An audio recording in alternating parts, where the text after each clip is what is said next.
그 마음에 뭐가 있으니까? 예수님을 사랑하는 마음이 있으니까 예배하는 거예요. 여러분의 예배를 무엇이 여러분 가능하게 하는 겁니까? 여러분이 예배하고 싶어하는 그 마음, 그게 여러분을 예배케 하는 거 아니겠습니까?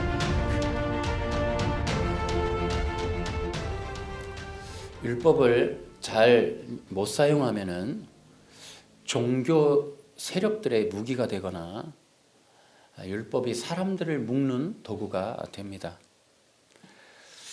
그렇기 때문에 제가 이 율법 시리즈를 통해서 많은 양을 얘기하고 또 좀 더 쉽게 하나씩 이렇게 말씀을 드리면서 율법이라고 하는 것에 대해서 성도들이라면 그냥 일반적인 성도들도 꼭 알고 계셨으면 좋겠다 이런 생각이 들고요.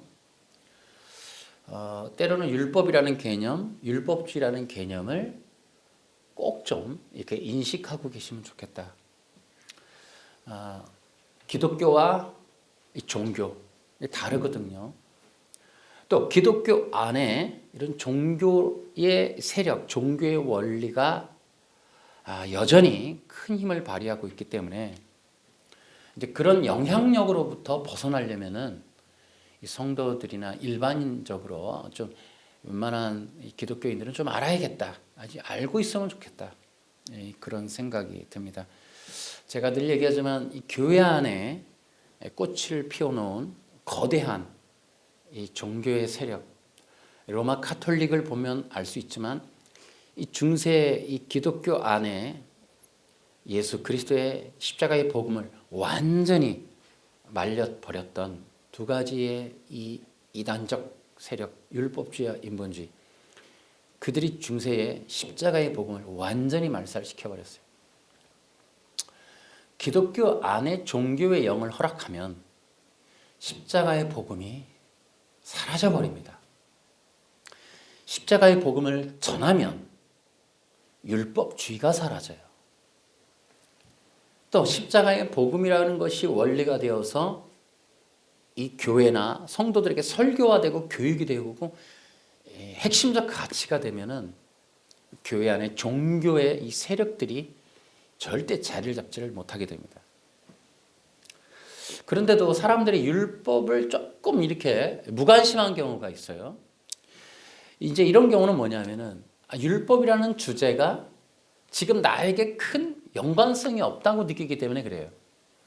예를 들어 내 문제 해결이나 내가 능력을 받거나 또 나의 신앙생활에 지금 뭐 그다지 큰 주제화되지 않으니까 이것에 신경을 안 쓰는 경우도 있는데 그렇지 않습니다. 그 모든 종교라고 하는 그 열심히 하고 있는 그 종교의 나도 모르는 그 바탕이 율법주의일 수도 있기 때문에 그렇습니다. 여러분 모든 종교와 신앙 그리고 모든 성도들 그리고 교회 심지어 기독교까지 이 많은 어떤 이 공동체들 세력들 어떤 집단화되는 것들 속에 있는 문제의 뿌리에는 율법에 대한 잘못된 인식이 자리 잡고 있다. 그것이 원인이다라는 거예요. 기독교에 문제가 있다? 율법 때문에. 교회 안에 다툼이 있고 돈의 문제가 있고 이 모든 것 다 율법적인 문제예요. 그것이 기반적으로 자리를 잡고 있는 거예요. 특히나 여러분 지금 뭐 우리가 신천지라든지 구원파라든지 이런 수많은 이 종교적 세력들의 이 세력의 그들의 주장과 교리와 어떤 이 권세의 밑바탕에는 현대판 율법주의라는 것이 자리를 잡고 있습니다. 여러분 그래서 그들의 올무를 벗어나는 길은 율법주의를 이해하는 거예요. 그런데 이 현대판 율법주의는 놀랍게도 개혁주의 안에서도 강력하게 피어나고 있다. 자, 이 점 때문에 정말 이 마지막 시대의 알곡과 가라지가 뭔지를 여러분이 명심을 좀 해야겠다. 알곡과 가라지는 불교와 기독교 얘기가 아니에요. 신천지와 기독교 얘기가 알곡과 가라지 얘기 아닙니다. 여러분 굉장히 무서운 얘기예요. 우리 속에 피어나는 거예요. 우리 속에. 그것들에 대해서 우리가 깊은 이해를 좀 가져야겠다. 그래서 제가 이 율법 이야기 시즌 2는 주제가 율법은 복음이다라는 거예요. 그래서 이 율법을 어떻게 이해할 거냐? 여러분 절대적으로 양보해서는 안 되는 게 율법이 복음이다라는 거에서 양보하면 안 돼요. 그러니까 율법을 복음 외에 다른 용도로 해석하거나 이해하거나 설교해서는 안 된다. 이것을 명심해야 되겠다는 거예요. 이제 그 부분들을 지금 계속 설교하고 있습니다. 그래서 이 율법을 복음으로 인식하느냐, 혹은 율법을 우리 이 개혁주의 안에서 이 웨스트민스터 신앙 고백서를 사용하는 수많은 사람들이 동일하게 얘기하듯이 율법을 도덕법으로 사용할 것인가 하는 이 문제, 이것의 차이는 엄청나게 크다는 것입니다. 여러분 가정에 이제 자녀들을 양육하시는 분들이 많을 거예요. 근데 이제 자녀들을 양육할 때 어떻게 여러분 양육하시고 또 가족들을 어떻게 지내시나요? 법으로 지내시나요? 자녀들에게 원하는 게 뭐예요? 법을 지키는 건가요? 예를 들어 아버지가 만든 법이나 뭐 집안의 내력의 법을 지키는 사람으로 만드는 게 목적인가요? 여러분 그 법을 지키면 다 된다고 생각하시나요? 그렇지 않아요. 여러분 가족 간에는 법이 중요한 게 아니라 서로 간에 사랑이 필요한 거예요. 사랑이. 여러분 예를 들어 우리가 가족 간에 부부 간에도 마찬가지고 서로 간에 원하는 게 조건적인 어떤 행동들이나 조건적인 합의된 내용을 잘 지키는가의 여부가 부부관계의 중요한 핵심적인 내용인가요? 아니죠.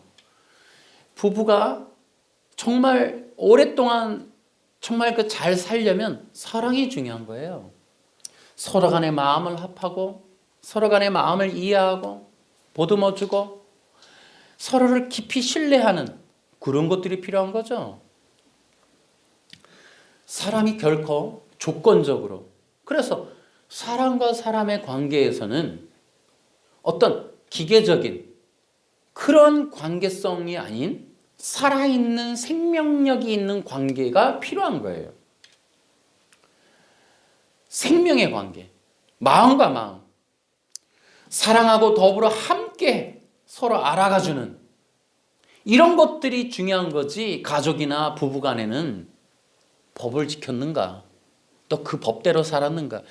여러분 예를 들어 지금도 이제 사회적인 문제에 또 이런 것들도 얘기가 되는데, 예를 들어 부부간의 부정이라고 하는 것은, 부정행위라는 게 야 나는 딴짓 안 했어 이것까지인지, 혹은 마음으로 부정한 것도 이 부정행위로 보는 건지, 이런 얘기까지 사회적으로 이렇게 논란이 되는 경우도 있습니다.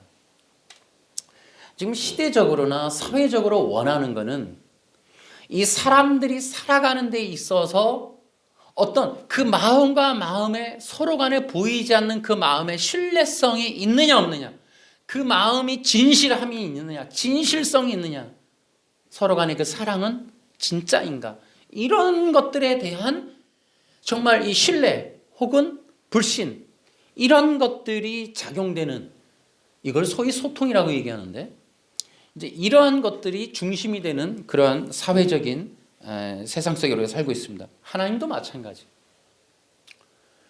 이제 수많은 사람들이 자꾸 이런 법적인 얘기를 하는데, 그 율법은 도덕법이다. 하나님이 도덕법을 새겨주셨다. 인간의 문제는 도덕법을 지키지 않은 것이다. 여러분 이것이 얼마나 하나님을 모독하고 성경을 오해하게 하는지 모르는 거예요.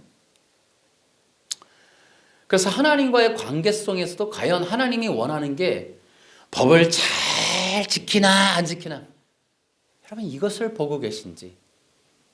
여러분 율법의 뜻이 뭐라 그래요? 첫째는 하나님 사랑. 아니 하나님이 원하는 게 법을 잘 지키나 안 지키나 그건가? 아니라는 거예요. 하나님이 사랑을 원하신다는 거예요. 우리가 이제 율법에 대해서 굉장히 오해를 하고 율법에 대한 유혹이 뭐가 있냐면, 사람들은 끊임없이 어떤 법적인 제한은 하는 어떤 그런 것들을 제시해 주기를 원한단 말이에요.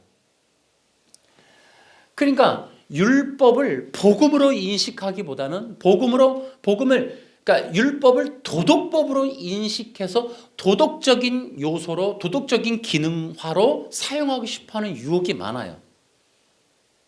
그래서 교회를 경건하게 하는 성도들을 경건하게 훈련하는 용도로 십계명을 가르치거나 어떤 율법을 자꾸 얘기해서 성도들이 무엇을 지키고 어떤 행동을 안 하고 어떤 행동을 하고 또 어떻게 규칙적이고 규정적이고 제한적이고 올바르고 이런 형태적이고 법적인 것으로서 교회나 기독교나 신앙을 어떤 형상화하고 싶은 그것을 표현하고 싶은 그것대로의 준수사항으로 결과물을 만들어내고 싶은 유혹에 시달린다고요. 이게 목회자들도 성도들도. 내가 큐티를 열심히 했어. 우리가 그런 얘기 있잖아요. 새벽 예배 열심히 하는 성도들 있는데 새벽 예배 빠지면 아니 권사가 돼서 새벽 예배 안 나온다고. 또 어떻게 새벽 예배도 안 드리고 그렇게 신앙생활 하냐고. 이런 어떤 그 법을 지키느냐 안 지키느냐에 대한 그런 어떤 형태적인 결과물들을 보여줄 수 있거나 나타내거나 그런 것들을 서로 간에 인지해서 평가하고 싶어하는 유혹에 시달리는 게 이게 종교의 한 내막이라고, 이 내용이라고. 이것들을 우리가 조심해야 된다는 거예요. 그래서 성경이나 구약이나 십계명이나 율법이라는 요소들을 그러한 사람들의 행동을 제한하거나 평가하거나 기준화하는 법으로 쓰고 싶은 욕심이 되게 많아져요. 그런 유혹에 시달린다고요. 그런 것들이 지금 이제 우리가 율법을 제대로 우리가 구별하거나 또 율법을 통하여 복음을 전하는 데 있어서 방해가 되는 것 중에 하나다라는 거예요. 최근에 기독교 신문을 보니까 십계명 연재를 하더라고요. 그러면서 그러는 거예요. 이제 다 이유는 있어요. 근데 비슷해요. 기독교가 윤리적으로 도덕적으로 모범적이지 못하다. 혹은 기독교인들이 구원받은 이후에 어떻게 살아야 되는지에 대한 기준점이 없다. 어떤 그런 어떤 슬로건을 가지고 이제 이 십계명을 쓰고 싶은 이제 그런 마음에 기독교 신문에서 십계명을 막 연재를 하는 거죠. 뭐 첫째는 이런 뜻이다. 이렇게 해서 그래서 적용까지 쭉 얘기를 하는 경우도 많아요. 자, 그러니까 구원 이후에도 율법이나 십계명을 교회에서 도덕적 기준이나 삶에 지향하는 어떤 틀로 쓰고 싶어하는 일들이 많단 말이에요. 그런데 제가 얘기하는 건 이런 것들이 옳으냐? 그렇지 않다라는 거죠. 그래서 이제 최근에 그런 신문들 연재를 보니까 이 시대적인 사회 보편적인 어떤 그런 흐름에 비슷한 내용으로 바꿔갖고 십계명의 몇 조항은 이런 식으로 지켜보자 뭐 그런 내용들도 얘기하는데 그래서 십계명을 자꾸 권장해요. 그러다 보니까 그런 분위기가 있다 보니까 이제 사람들이 이제 교회에서 자꾸 가르쳐주고 싶은 게 뭐냐면 드디어 이제 웨스트민스터 신앙 고백서 같은 거를 이제 사용하는 거를 좋아하는 경우도 있어요. 그래서 그런 것들을 가르치면서 이제 사람들에게 어떤 율법적 성향이 있는 듯한 내용으로 이제 이거를 가르치는 경우가 있다는 거죠. 어떤 법적 요소로서. 사람들은 이제 제가 이런 종교적인 어떤 형태로 자꾸 교회가 바뀌어가는 것에 대한 원인을 얘기할 때 우리 한국이 불교와 유교의 영향 위에 있기 때문이 아닌가 제가 그런 얘기도 했어요. 그러니까 또 우리가 교회에서도 이제 큐티나 이런 걸 문화를 잘 보시면은 우리는 성경을 열어서 어떤 좋은 문구나 감동적인 문구나 생각하고 마음에 새길 만한 어떤 내용들을 찾으려고 큐티나 묵상을 하는 경우가 많아요. 그러니까 이제 사서삼경 같은 거, 뭐 금강경이나 이런 좋은 말들을, 이런 책들을 통해 내 마음에 심겨지는 어떤 내용들. 그래서 우리는 그런 것을 요절화해서 뭐 액자도 담아놓고 여러 가지 그런, 우리가 내 시작은 미약하였으나 내 나중은 창대하리라, 이제 그런 거를 이제 가게의 모토를 놓고, 사업의 모토를 놓고, 삶의 모토를 놓고, 그래 난 지금 처음에는 5천만 원 갖고 시작하지만 나중에는 50억짜리 가게가 될 거야, 뭐 이런 것을 어떤 쓰기 위하여 성경의 문구를 찾으려고 큐티하는 경우가 많아요. 이런 형태가 바로 뭐냐면은 이 동양적 종교의 스타일이에요, 이게. 그러니까 우리는 성경이라는 용도를 통하여 복음이라고 하는 것에 접근하기보다는 어떤 우리가 이 종교적 성향을 만족하는 인간의 심리적인 부족함을 채워줄 수 있는 용도로서 성경이나 율법을 쓰려고 하는 유혹에 시달린다고 이게. 그래서 이제 우리가 어떤 좋은 문구를 새겨서 그대로 살아가려고 하는, 이것은 대부분 이제 문자적인 적용이고 문자적인 해석이고 또 인위적인 해석이죠. 그 내용이 사실 그 내용이 아닌데도 우린 그거 끌어다가 계속해서 우리가 좋은 내용으로 이제 인위적으로 바꿔서 쓰는 거죠. 이제 이런 것이 이제 이 종교적인 유혹이에요. 그러니까 이 성경이라는 것을 들어서 성경이 말하는 걸 들으려고 하는 게 아니라 내게 맞는 성경의 내용을 찾으려고 애를 쓴단 말이죠. 이게 종교적인 영향이다. 그리고 이 성경이 말하는 내용이 아니라 성경을 통하여 사람들에게 제시할 수 있는 법적인 요소로서 쓰고 싶어하는 유혹을 갖게 된다는 거죠. 그래서 이렇게 제시를 하면 사람들이 편애하는 거예요. 이제 그런 것들이 사람들로 하여금 내가 어떻게 하면 경건한 존재, 좋은 존재, 이런 것들에 대한 삶의 규칙을 제시받아서 그대로 살아보고 싶어 하는 어떤 수동적인 형태의 종교심, 이제 이런 것들이 발동이 되는 거예요. 근데 제가 이제 그런 부분들이 이제 좀 개선이 돼야 된다라고 하는 거죠. 여러분, 그래서 이제 제가 웨스트민스터 신앙 고백서서부터 이제 계속해서 이런 문제점들을 지적하는 것에, 여러분, 그 이유는 인간의 근원적인 문제와 인간의 근원적인 해결점, 이런 것들 때문에 그래요. 자, 지금 이제 제가 앞서서 얘기했던 이런 종교적인 욕구, 종교적인 열망을 통하여 삶의 부분까지 해결해 보겠다고 하는 이런 의식들이 잘못됐다라고 하는 것보다는 그런 것들을 이용해서 성경이나 기독교가 오용되고 남용되고 있는 것에 대해서 얘기하는 거예요. 그러면 우리가 교회가 본질적으로 욕구 욕망의 해결을 완전히 터부시하는 거냐? 그건 아니란 말이에요. 자, 이제 그 부분을 좀 얘기를 해드릴게요. 좀 문제의 초점을 좀 바꿔주는 거예요. 이게 이제 종교의 영, 관습, 선입견, 이런 것들에 대한 것을 바로잡아 주려고 하는 건데요. 자, 보세요. 인간의 근원적인 문제는 뭐냐면 불의함이에요. 불의함. 아까도 얘기했듯이 가족 간에도, 우리가 살아가는 가족 간에조차도 우리가 필요로 하는 게 뭐냐면은 사실은 사랑이에요. 마음이라고. 근데 여러분, 하나님이 우리를 만드시고 하나님이 원하셨던 게 선악과라고 하는 나무를 놓고 그 선악과 나무의 법을 만드시고 그 선악과에 대한 적절한 행동의 여부를 하느냐 안 하느냐에 관련된 행동을 보겠다고 하는 그 도덕법으로 그것을 제시했을까? 이제 이런 부분들 우리가 생각해야 돼요. 다시요. 우리 가족 간에도 살아가는데 필요한 게 사랑이건만, 마음인데도 불구하고 하나님이 인간에게 선악과를 만들어 놓고 원한 것이 겨우 기계적으로 내 단어를 말한 그 단어적인 행동을 했느냐 안 했느냐를 보겠다는 뜻으로 언약을 맺으셨을까? 그게 아니라는 거죠. 그러니까 웨스트민스터 신앙고백서는 기계적으로 도덕을 요구하셨고 도덕법을 지키지 않았다라고 규정했지만은 성경 자체는 그렇지 않아요.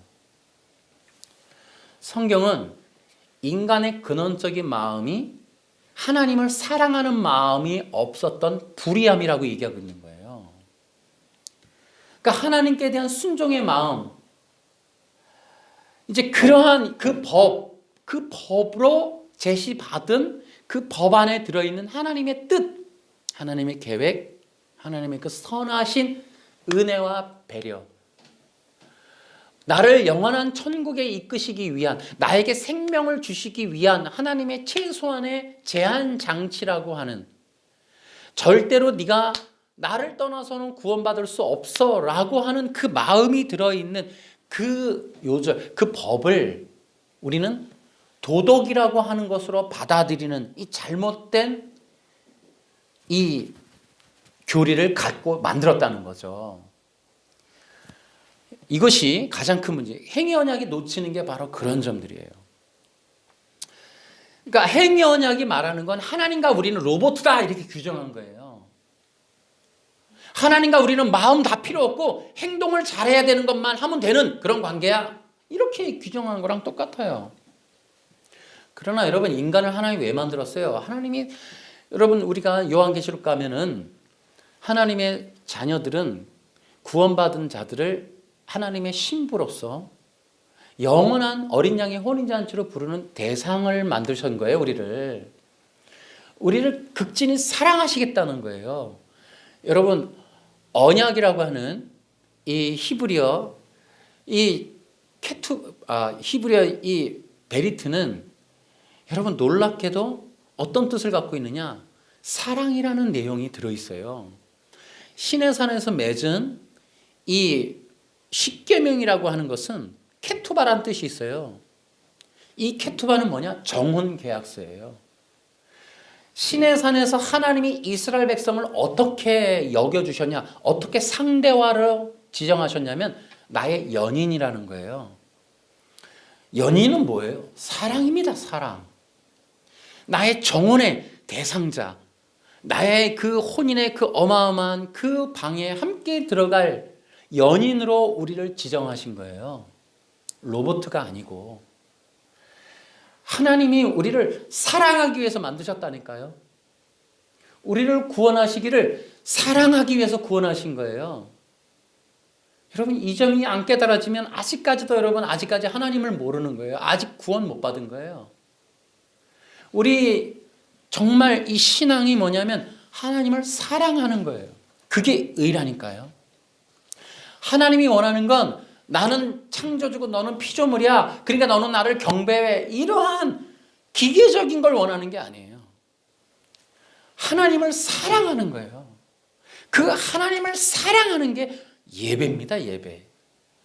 하나님께 극진한 마음으로 섬겨드리는 거예요. 그 하나님이 원하는 것이 사랑이고 그것이 하나님의 의로움이에요. 그냥 단순히 하나님 창조주 하세요. 이러한 것이 아니라 우리가 하나님을 사랑하는, 경배하는 그게 의라니까요. 그러한 관계성으로 우리를 만드신 거지 도덕법을 새겨주셨고 도덕적인 행동을 하는가 안 하는가 지켜보겠어? 너 봐라, 아담 봐라, 너 도덕법을 어겼네? 예수님이 오셔서 이제 도덕법을 지켜서 그 의를 이제 믿는 자들에게 주어서 도덕적인 의를 주셨다. 능동순종. 여러분, 이런 게 기독교라고 신학화하는 지금 그 시대에 우리가 피토할 만한 정말 이 심장이 정말 터질 듯한 아픔으로 여러분 지금 시대를 봐야 되는 거예요. 교회 안에서 정말 하나님의 뜻조차 다 분해해버리는 이런 시대에 우리가 살고 있는 겁니다, 여러분.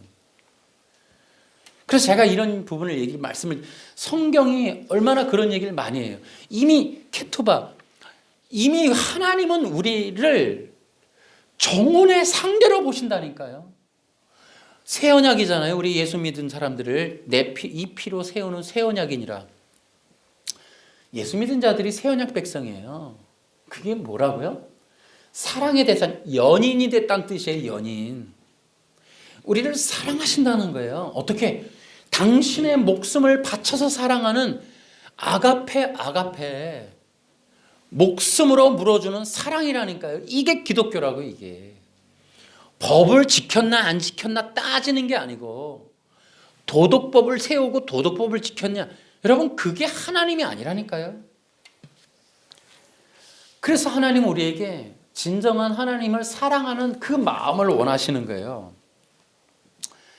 여러분 그런데도 불구하고 여러분 심지어는 마음도 없이 믿는다 하는 그 말조차도 여러분 이건 경박스러운 거예요. 하나님을 모욕하는 거라고요.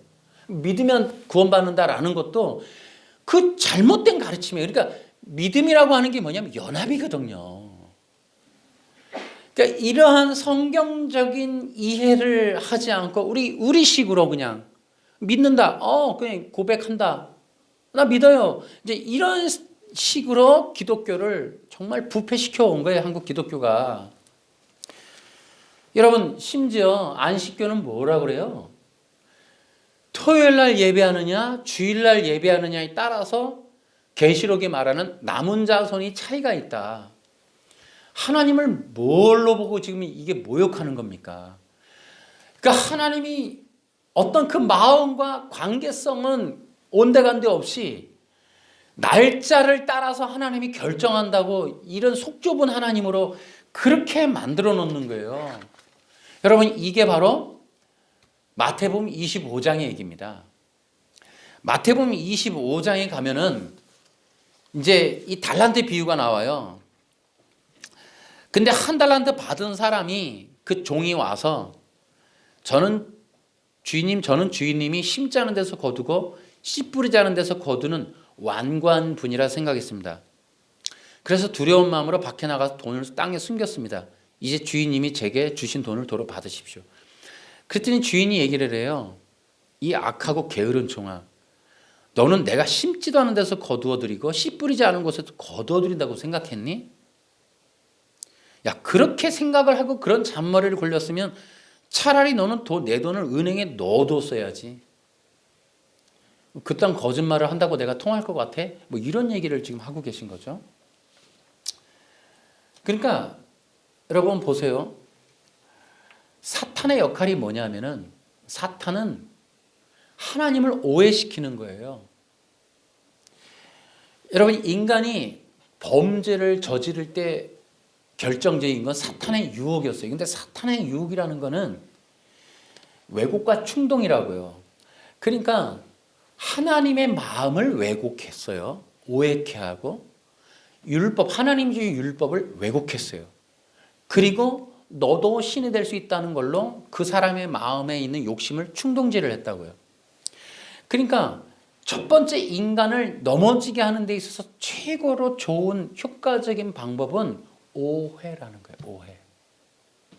여러분 이걸 이제 뭐 그 손자병법에서는 뭐라 그래요? 이간질 이렇게 하잖아요. 그러니까 여러분 부부간에도 싸움 나게 하는 거 간단해요. 중간에 누군가가 들어가서 이간질 시키면 되는 거예요. 어떤 회사에서도 관계성에서도 교회에서도 여러분 신천지가 교회에 들어가서 이간질 쓰죠. 교인들한테 목사님 욕을 하죠. 그러니까 목사님에 대한 오해를 막 불러넣어요. 그러면 성도들이 진짜 그랬어? 진짜 그랬어? 우리 목사님이 그런 사람이었어? 이러면서 이제 이 목회자들과의 관계를 거리를 두게 하고 목회자에 대한 진심을 그러니까 신천지는 사탄인 거예요. 사탄. 가서 거짓말을 하는 거예요. 목사님이 돈을 갖다가 말이지. 목사님이 말이야 지난번에 어느 모텔에서 나왔는데 지난번에 목사님이 말이야 누구를 만났는데 이러면서 계속 거짓말을 하면서 목회자에 대한 뜻, 성품, 마음을 오해케 하는 거예요. 오해시켜요. 그럼 성도들이 그 말을 듣고 네 속았네 하면서 결국은 목사님을 교회에서 쫓아내버리는 이런 일을 하는 게 창세기 1, 2, 3장에 나온 얘기랑 똑같은 거예요. 이게 이 원칙대로 사탄이가 그대로 그 후손들에게 똑같이 적용해서 지금 쓰고 있는 거예요. 오해. 사람과의 관계에서도 가장 나쁜 게 오해라고 오해. 근데 지금 하나님 이 마태복음 25장에도 뭐냐면 오해예요. 마태복음 25장을 통해 예수님이 비유로 인간의 죄의 본성에 대해서 지적해 주시는 거예요. 그러면서 이것이 인간 속에 있는 죄의 본성임을 얘기하는 거예요. 그러니까 인간 속에는 하나님에 대한 오해가 들어있어요. 크게는 하나님의 성품에 대해서, 하나님의 계획에 대해서. 그러니까 성품, 하나님이 내가 잘 되길 원하는 게 아니었어, 그분은. 내가 신이 될까 봐. 내가 하나님과 똑같아지는 게 싫어서 시기하신 거야? 그런 분이야? 이런 식으로 오해를 하는 거죠. 그리고 하나님이 선악과라고 하는 언약이 영원한 생명을 주기 위한 은혜라고 하는 대속과 속죄인데, 내가 너를 위해서, 그러니까 내가 지난번에도 얘기했듯이 선악과 언약에서 계시된 의라고 하는 건 내가 거룩하니 너희도 거룩하라는 뜻이에요.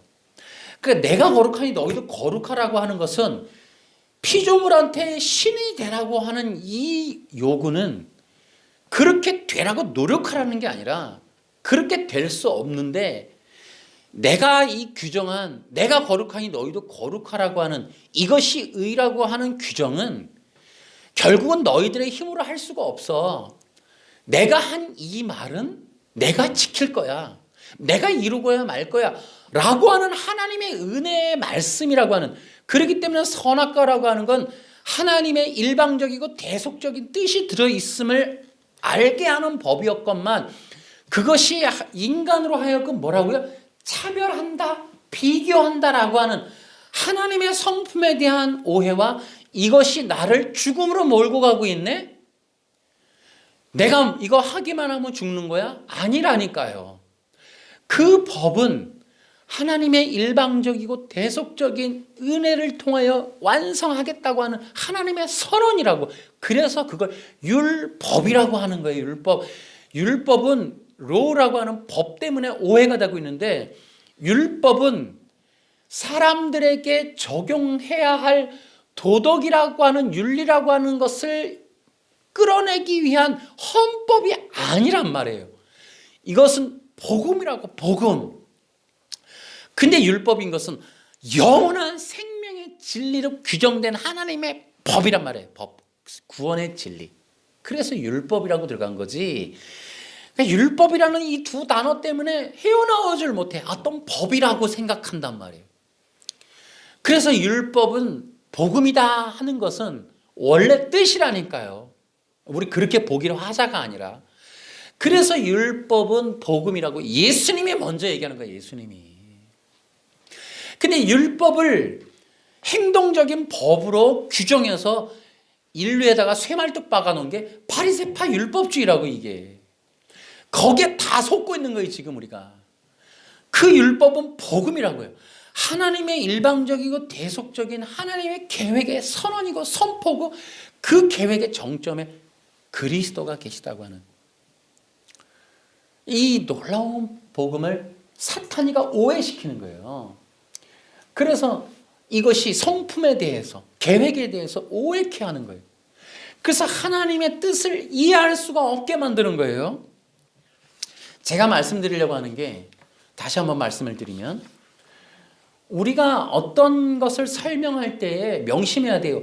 하나님을 오해케 하거나 성경을 오해케 하고 성경을 심지어 왜곡하는 일을 해서는 안 된다. 제가 이 얘기를 하면서 웨스트민스터 신앙 고백서에 대해서 굉장한 유감이 하나가 있어요.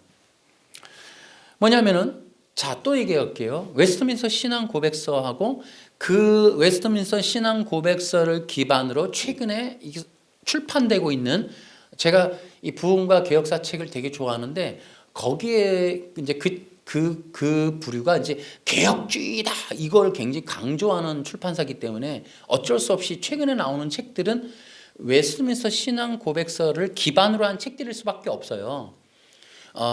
이제 그런데 어쨌든 그런 책들을 보면은 한결같이 얘기하는 게, 인간의 마음에 도덕법을 새겨주셨다. 그리고 인간의 죄는 그 도덕법을 어긴 것이다. 하나님이 그 도덕법을 지킬 수 있는 충분한 능력을 주셨다. 그래서 그 죄는 용서받을 수 없다. 그래서 그 도덕법, 그래서 선악과 언약을 도덕법으로 인식하고 있는 게 웨스트민스터 신앙 고백서예요. 그래서 그 웨스트민스터 신앙 고백서에 따르면 당연한 결과로 예수님의 사역은 능동순종이 될 수밖에 없어요. 인간의 죄가 도덕법을 어긴 거니까 예수님의 사역도 도덕법을 회복하는 걸로 가야 하니까 이 그냥 기계적인 원리로 그런 식으로 규정하면 당연히 능동순종이 나올 수밖에 없죠. 시작이 잘못됐으니까. 시작이 옷단추가 잘못 깼으니까 결과가 그렇게 나올 수밖에 없는 거예요. 그렇기 때문에 제가 이것에 대한 유감이 있다는 거예요. 다시 얘기하면은 여러분, 하나님이 정말 도덕법에 대해서 요구하셨고 도덕법에 대해서 심판하셨고 도덕적인 인간, 도덕적인 세상, 도덕적인 유토피아를 원하셨던 것일까? 아니라는 거죠. 이것이 마태복음 25장에 나오는 내용과 유사한 사탄의 유혹이라고 저는 규정하는 거예요. 그러니까 이건 뭐냐면은 하나님을 철저하게 오해시키는 거예요. 하나님이 우리에게 원하는 게 사랑이건만 우리로 하나님이 우리에게 원하는 건 도덕이었다라고 몰고 가는, 여러분 이것을 저는 웨스트민스터 신앙 고백서가 의도했든 안 했든 하나님을 오해케 하고 있다는 거예요. 그러니까는 결국은 하나님에게 마음은 온데간데 없이, 사랑은 온데간데 없이, 하나님이 원하는 거룩이라고 하는 의의 기준은 온데간데 없이 행동적 거룩, 행동적 의, 도덕을 준수하는 일, 내 마음은 하나님을 사랑하고 관계가 없이 선악과를 안 먹었어야 돼. 안 먹고 생명나무를 택했어야 돼. 그러기만 했더라면, 자, 이 논리가 완전 사탄의 내용이라니까요. 결국은 하나님이 선악과를 안 먹는 행동과 그 결과를 요구하셨는가? 하나님이 무슨 진짜 괴팍한 분이어서 그런 어떤 요상한 시험을 하셨는가 말이죠. 이게 마시멜로 이야기도 아니고, 그걸 아이들이 공간에다가 마시멜로를 넣어놓고는 15분 동안 안 먹으면 너 2개 줄게, 아니면 너 상을 줄게, 이 시험을 하는 마시멜로 이야기인 줄 아느냐 말이죠. 아니라는 거죠. 인간에게 요구하는 건 하나님을 사랑하는 마음이라니까요. 할렐루야. 여러분 명심하셔야 돼요. 그래서 웨스트민스터 신앙 고백서가 그렇게 기록하는 것은 하나님에 대한 철저한 왜곡이다, 오해다. 그래서 그런 것들에 대해서 이제 우리가 굉장히 한 번쯤은 생각을 다시 해야 돼. 하나님을 오해케 하는 일을 해서는 안 된다.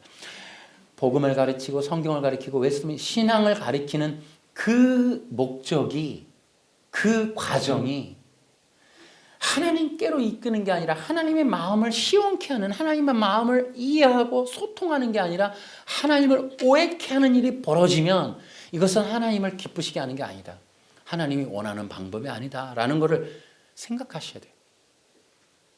여러분, 하나님이 우리를 연인으로 삼으시고 계신, 여러분 신의 산 언약과 선악과 언약이 다르지 않아요. 신의 산 언약에서 하나님은 그 당사자를, 그래서 제가 여러 번 얘기하지만은 예전에도 제가 언약 얘기하면서 선악과 언약이라는 게 참 많은 내용이 담아져 있어요.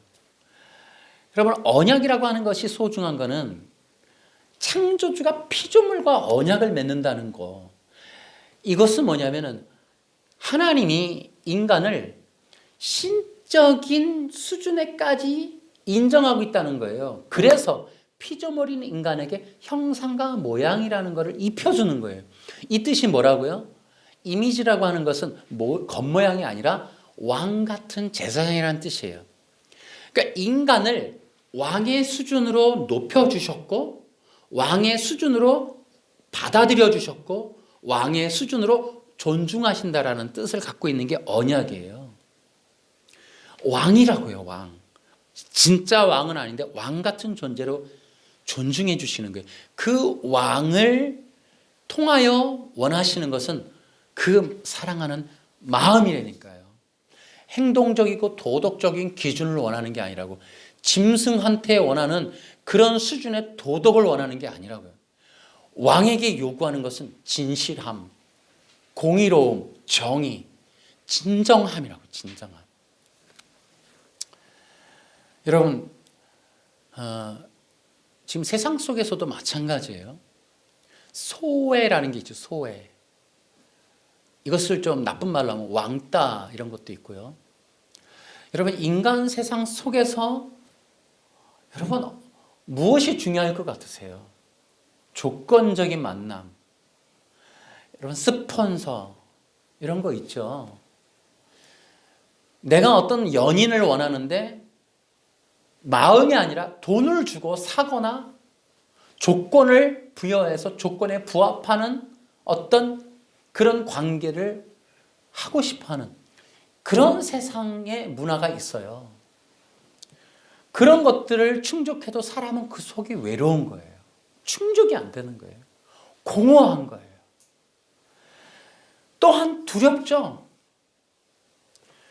그 상대에 대해서. 그래서 여러분 발달하는 게 뭐가 발달하냐면 이게 결국은 구부러져요. 관계가. 그래서 연인 간에도 조건적, 그러니까 이게 인간을 사랑한다는 것은 여러분 그 사람의 영광, 그 사람이 빛나게 해주는 게 사랑이에요. 인데도 불구하고 이제 이 잘못된 조건과 기계적인 이 무기적인 만남의 이 결과물은 상대를 도구화하고 노예화한다는 거예요. 그래서 반드시 이런 관계 속에서 나타나는 게 착취라는 거예요. 근데 이런 만남을 추구하는 병적 증상이 스토킹이라는 거예요. 스토킹. 그러니까 그 사람의 마음과 상관없이 그 사람의 사랑과의 관계 속에서 소통과는 상관없이 나에게 있어서 도구화하고 노예화하고 나에게 있어서 어떤 욕구 충족의 대상화하는 이 일들이 뭐 스토킹뿐만 아니라 이 정신적인 이 질병이고 뭐 데이트 폭력이고 그러니까 상대를 나의 욕구의 대상화하는 그러니까 진정한 사랑을 요구하고 그 사랑의 관계 속을 추구해서 서로가 서로를 통하여 빛나고 그 서로의 영광, 기쁨이 충만해지는 이러한 관계성이 아니라 누군가에 의해서 도구화되고 노예화되고 짓밟히고 심지어는 착취, 돈이든 몸이든 삶이든 착취되는 그런 굴종의 관계를 추구하는 게 요즘 이제 잘못된 일부 그런 문화 중에 하나죠. 정치도 마찬가지예요. 국민과의 소통, 뭐 우리가 몇십 년 동안 뉴스를 통해 들었죠. 소통이 어렵죠, 이게. 국민을 도구화하고 노예화하고 착취화하고. 자, 이러는 것들에 분노해서 촛불을 들고 또 나가서 데모를 하고 분명히 잘한다 해놓고 뒤에 가서 잘못하는 것들. 진실하지 않은, 진정성이 없는 이런 부분들을 사람들은 힘들어하는 거예요. 심지어 또 교회까지도 우리가 얘기하지 않을 수 없죠. 교회도 마찬가지예요. 교회도 살아있는 공동체는 뭡니까? 살아있는 공동체는 서로 사랑하고 신뢰하고 서로 간에 기쁨과 영광이 있고 또 서로 간에 어떤 취향하는 목적, 성령의 흐름이 있는 그런 공동체가 살아있는 공동체죠. 사람들은 교회를 다니면서 그런 공동체성을 원하는 거예요. 그 공동체를 소위 말하는 영적 가족이다 이렇게도 얘기를 하죠. 근데 마음이 없는 죽은 공동체들이 있어요. 어떤 11시 예배 혹은 조건적인 율법적인 계명적인 어떤 뭐 토요일만 가고 또 어떤 날짜를 지키고 규칙을 지키고 무엇을 해내고 안 하고 하는 어떤 그러한 것들로 교회라는 것을 규정하거나 신앙을 규정하면 이것은 죽은 공동체가 되고 우리가 말하는 종교적으로 말하면 율법주의적인 신앙이다 이렇게 표현할 수 있어요.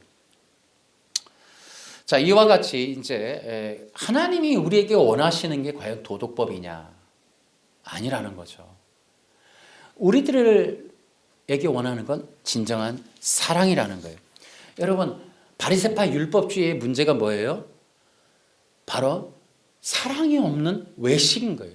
겉으로는 종교가 있어요. 예배를 해요. 자기들이 금식도 해요. 다 하는데 뭐만 없어요? 사랑이 없는 거예요. 하나님을 진정 사랑하는 사랑이 없는 거예요. 그것을 대해서 하나님이 외식이라고 하는 거예요. 외식. 그러니까 근데 이 하나님 하나님을 사랑하는 것이다. 그것이 율법이다. 여러분 십계명이 없어요. 그 내용, 하나님과의 그 중요한 사랑의 관계성에 대해서는 그 율법이 지향하는 거라고요. 율법의 문장과 내용이 말하려고 하는 게 사랑이라고요. 토요일 날 가라는 게 아니라 안식일이 말하는 거는 하나님을 뜨겁게 사랑하라는 거예요. 토요일 날 교회 가세요 뜻이 아니라고 이게. 어리석은 사기꾼들에 의해서 조작된 거라고 이게 다. 율법주의는 사기꾼들인 거예요. 사기꾼. 바리새파 율법주의자들이 이미 예수님께 그렇게 정죄를 당했잖아요. 그게 외식이란 말이에요. 외식. 여러분 기독교가 멸망할 때 가장 근원적인 건 돈 문제도 아니에요. 건물이 없어서가 아니에요. 바로 종교적인 사기 때문에 그런 거예요. 사기. 그 종교적 사기를 율법주의다 그러는 거예요. 율법주의. 지금 이 교회 안에 우리가 종교화되어 있는 율법주의가 얼마나 많은지 몰라요.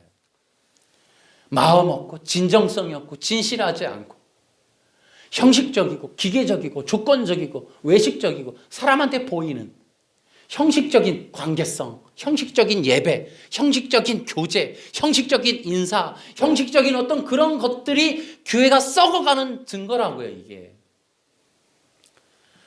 결코 그렇지 않아요.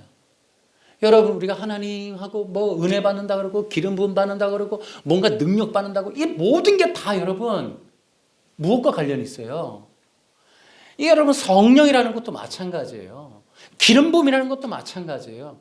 대한민국의 이런 율법적 기계적인 관계성의 이 종교 헌금을 내면 헌금 봉투를 읽고 복을 쳐주고 헌금 봉투에 돈을 많이 내면 복 받고 이게 전부 다 종교의식 잘못된 거라고요. 잘못된 거. 내가 금식하면 복을 받고 철야를 3년을 하면 질병을 고치고 이게 전부 하나님과의 관계성을 추구하지 아니하는 조건적인 거, 기계적인 거. 하나님을 마치 무슨 기계를 대하듯이 하나님이 돈을 많이 내면 감동해서 복을 많이 주고 응답을 주고 한다고 하는 우상을 섬기는 듯한 이 종교의식. 이런 형태의 것들이 교회 안에 얼마나 많은지 몰라요. 아우 내가 새벽 예배 안 드려서 우리 자녀가 대학 떨어졌어. 아우 새벽 예배 안 드렸더니 오늘 사고가 났어. 하나님을 참 무슨 돈독이 오른 무슨 할아버지로 생각해요. 여러분 하나님이 무슨 새벽 예배 드리나 안 드리나 지켜보. 그래서 이 기독교를 법적으로 만들면 안 된단 말이에요. 아까 얘기했죠. 여러분 다시 한번 얘기하면 내가 헌금 봉투에 돈을 많이 넣었더니 하나님이 복을 줬어. 내가 새벽 예배 드렸더니 하나님이 사고를 안 저질렀어. 내가 예를 들어 거꾸로 얘기하면 헌금 봉투에 돈을 안 넣었더니 하나님이 복을 안 줬어. 여러분 이게 전부 이런 식이 본인이 그렇게 생각했는지 모르겠지만은 목사님이나 집회나 세미나가 그걸 의도했거나 가르치거나 뉘앙스로 풍겼거나 의도했다면은 여러분 아까 얘기했죠. 사탄의 전략의 핵심 하나님을 오해케 한다.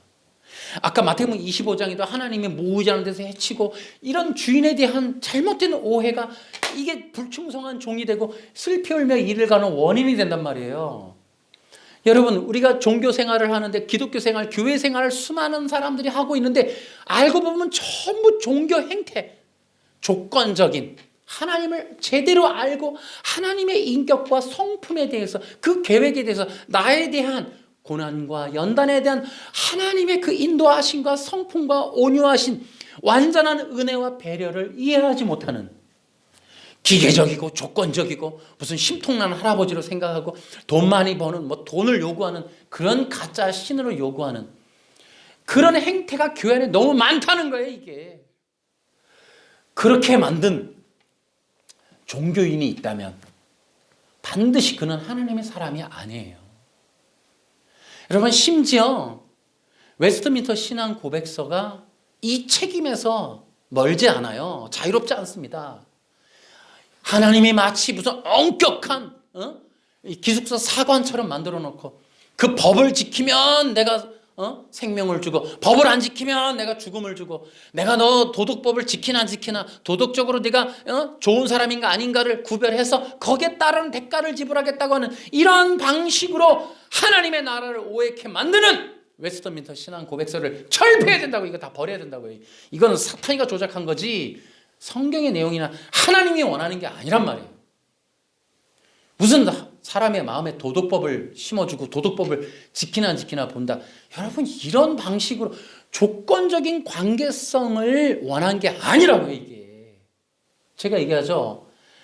하나님, 내가 거룩하니 너희도 거룩. 성경에 있는 것만 얘기하면 돼요. 도덕법을 어디 새겼다 그러느냐니까. 이제 그런 방식으로 하니까 하나님에 대해서 아는 길이 원천적으로 막히는 거예요.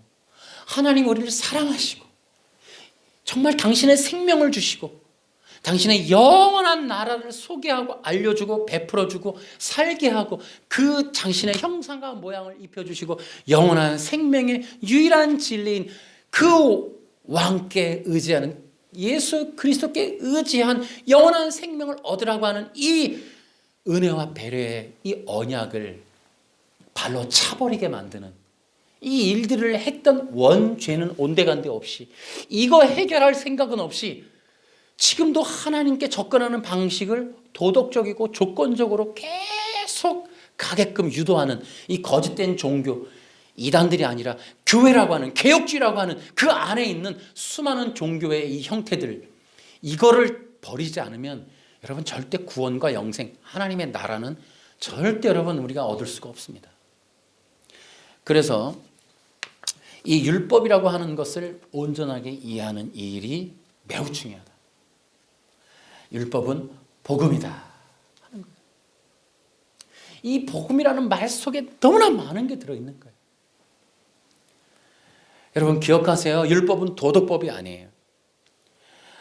여러분 그렇다면 여러분 기억하세요. 기독교의 목적은 사람을 도덕과 윤리적인 존재로 개선하겠다는 게 아니에요. 여러분 요한복음 3장에도 사람이 거듭나야 된다 그래서 거듭나야 된다. 그래야 하나님 나라에 갈 수 있다. 기독교의 용도는 사람을 도덕적인 윤리적인 향상을 시켜주는 것이 아니에요. 예수 그리스도의 생명으로 그들이 이 영원한 생명으로 거듭나게 하는 이 일이 기독교라고요.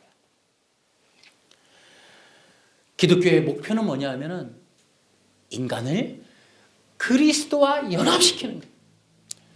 기독교는 그리스도이신 예수님과의 영적인 연합으로 나아가게 만들어주는 거예요.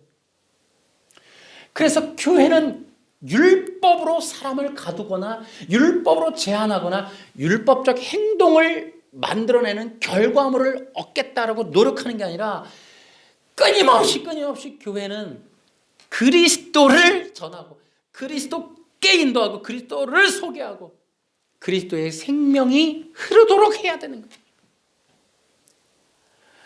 여러분 인간이 원죄 속에 들어있는 게 뭐냐면 죄라 하면 나를 믿지 아니하며 그리스도를 믿지 않는 그 죄 본성이 죄 속으로 들어가 있다고요. 그리스도를 여러분 사모하는 것이 이것이 하나님이 원하시는 거예요. 그래서 그들을 진정 하나님의 백성으로 만드는 거예요. 여러분 명심하세요. 율법은 그리스도께까지만 사용하는 거예요. 율법의 한계가 어디냐면 그리스도예요. 율법은 그리스도 넘어서 사용하면 안 되는 거예요. 그리스도의 용도와 그리스도의 유효기간은 그리스도까지예요. 그리스도를 지나서 그리스도 이후에 사용하는 것이 아니에요. 그리스도 이후에 도덕법이나 규정이나 법적으로 그리스도인도 도덕과 윤리의 수준으로 만들기 위해서 율법이 다시 사용되어서는 안 된다는 거예요. 명심하세요. 율법으로 그리스도를 만난 이후는 새 생명의 삶이에요. 이 새 생명의 삶을 또 한마디로 여러 가지 내용이 있지만 한마디로 규정하면 사랑입니다. 여러분 그리스도 이후는 그리스도와의 사랑으로 살아가는 거예요. 도덕과 윤리로 살아가는 게 아니라 그리스도의 사랑으로 살아가는 거예요. 명심하세요. 예수님을 만났고 교회를 다녔고 거듭났다면 여러분, 예배는 날짜의 문제가 아니에요. 사랑의 문제예요. 여러분, 예배는 시간의 조건이 아니에요. 내 속에 사랑이 뜨거워서 예배하는 거예요. 여러분, 예배가 어느 정도냐면 예배는 예배를 막아도 불가능한 게 예배예요. 그 사랑 때문에. 그리스도와의 사랑이 뜨거워서 예배하는 거지 법 때문에 예배하는 게 아니라고요. 여러분, 그리스도를 사랑하는 마음이 있는데 토요일이 무슨 관계고 주일이 무슨 관계예요? 율법은, 구약에 있는 율법은 그리스도까지예요. 그 다음은 사랑입니다. 나를 움직이는 거는 율법이 아니에요. 나에게 지금 율법이 뭐라고 얘기하든 난 그 관심 없어요. 나에겐 주님밖에 필요한 게 없어요. 나를 예배케 하는 거는 안식일이 될 수 없어요. 나는 안식일에 날 못 움직여요. 십계명이 명령을 해도 나를 못 움직여요. 정부가 나를 예배 못하게 해도 나를 예배하는 거 못 막아요, 여러분. 일제시대에 총칼이 못 막았어요. 예배하고 싶어하는 이 마음을 무엇이 막을 거냐고요. 여러분은 어떠세요?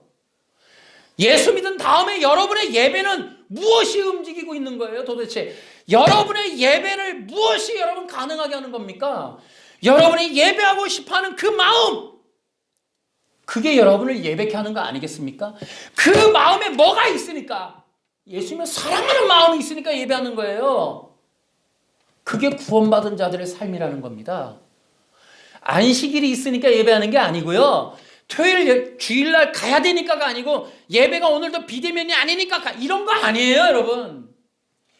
내 속에 있는 이 뜨거운 마음이, 그리스도를 사랑하는 마음이 예배케 하는 거예요. 이 마음 때문에 국가의 법이라도 예배만큼은 못 막는 거예요. 여러분, 누가 와서 막을 수 있어요? 일제시대가? 누가 와서 막아요, 이거를. 나와 그리스도와의 사랑의 관계를 끊을 수 있는 게 뭐냐니까, 여러분. 그게 기독교 신앙이에요. 계명이 있으니까, 안식일이 뭐라 그러니까 여러분 이딴 거 갖고 하는 게 아직도 여러분 그리스도 못 만난 거예요. 예배 하나만 말씀을 드린 겁니다. 기독교 신앙은 그리스도와의 관계성으로 움직여지는 거고, 그리스도의 사랑이 있기 때문에 교회 가는 거고요, 예배하는 거고, 나 기독교이냐고 말하는 거예요. 그리스도의 사랑이 있으니까 이 세상을 여러분 초계와 같이 버릴 수 있는 거예요. 갈라디아서처럼 내가 세상에 대해서 죽었다. 여러분 심지어 뭐라 그래요? 나는 날마다 죽는다. 그리스도의 그 영광을 위해서라면 여러분 나의 나된 것이 아무것도 아닌 거예요. 여러분, 내가 나의 나된 것은 하나님의 은혜로라, 이것을 깨달으면은 여러분 이 세상에서 중요한 게 순위가 바뀌게 돼요. 그래서 여러분, 율법은 복음이라고 하는 거예요. 이 율법이 복음으로서 역할을 하지 않으면 기독교가 아니에요. 율법이 복음화되지 않으면 여러분 아직도 종교인에 불과한 거예요. 쉽게 다시 예배를 얘기했지만은 안식일이라고 하는 것이 토요일 11시 예배로 이것이 적용되는 한 여러분 이것은 여전히 거듭남도 없을 뿐더러 종교에 불과한 거예요. 그 토요일 날이 남은 자손이라는 말에 속고 있다면 여러분은 허망한 인생 살고 계신 거예요. 그리스도의 사랑이 뜨겁게 타오르지 않는다면 여러분의 종교 생활, 이 허망한 인생, 여러분 나중에 슬피 울며 이를 가게 되는 거예요. 기독교는 그리스도의 사랑만 남아요. 그리스도의 사랑만 존재하는 거예요. 여러분이 앞으로의 인생에서 진짜 진정한 생명, 새 생명의 삶을 누리기를 원하신다면, 이 땅에서 예수 믿은 이후에 여러분의 삶이 새 생명의 삶이 아니라면 여러분 진짜 지금 모든 걸 스톱하시고 그리스도의 십자가로 나아가셔야 돼요. 예수 믿은 이후에 나의 삶의 주관이 새 생명이 아니라면 우리의 삶은 허망해져요. 여러분, 교회가 성도들을 새 생명의 삶으로 인도해 주지 못하고 또 다른 법을 씌우려고 또 다른 법으로 그들이 인도함 받게 하려고 하는 이 허망한 노릇을 언제 그만두냐는 거죠. 여러분, 교회가 구원 이후에 해줄 게 그렇게 없습니까? 구원 이후에 성도들의 삶의 목적타가 그렇게 없습니까? 그리스도의 사랑이 저들의 삶을 움직이게 하고 신앙을 우리의 삶의 도덕적인 윤리적인 문제까지 그리스도의 사랑으로 몸둘 바를 모르게 만드는, 그리스도의 사랑이 나를 견딜 수 없게 만드는, 그 사랑이 물밀같이 나에게 오는 그 사랑의 감동 때문에 그들의 예배가 뜨거워지고 모임이 활성화가 되고 그 서로 간의 만남 속에 사랑의 그 임파테이션이 일어나는 이 일들이 여러분 우리 가운데 일어나게 돼야 되지 않을까요? 물론 저도 기도 제목이에요. 완전치 않아요. 하고 싶어요. 저도 그런 존재로서 그런 리더로서 하고 싶지만 여전히 부족한 게 많아요. 그럼에도 불구하고 저는 저의 남은 삶이 그리스도의 새 생명의 삶이 되길 바라고 그리스도의 사랑으로 살길 원해요. 여러분도 그렇게 됐으면 좋겠어요. 여러분의 삶에 중요한 거는 그리스도라고요. 여러분 그리스도이신 예수님을 만나시라고요. 그리스도이신 예수님을 사랑하시라고요. 이것이 제가 드리고 싶어요. 이것이 기독교 신앙을 제대로 본질로 인도하고 만듭니다. 그 그리스도의 사랑, 그 끝에 십자가가 있습니다. 날마다 십자가로 나아가서 여러분 자신을 드리고 그리스도의 피에 그 보혈로 여러분의 심령이 날마다 충만해지게 될 수 있는 이 일들이 우리로 하여금 이 땅에서 온전한 삶으로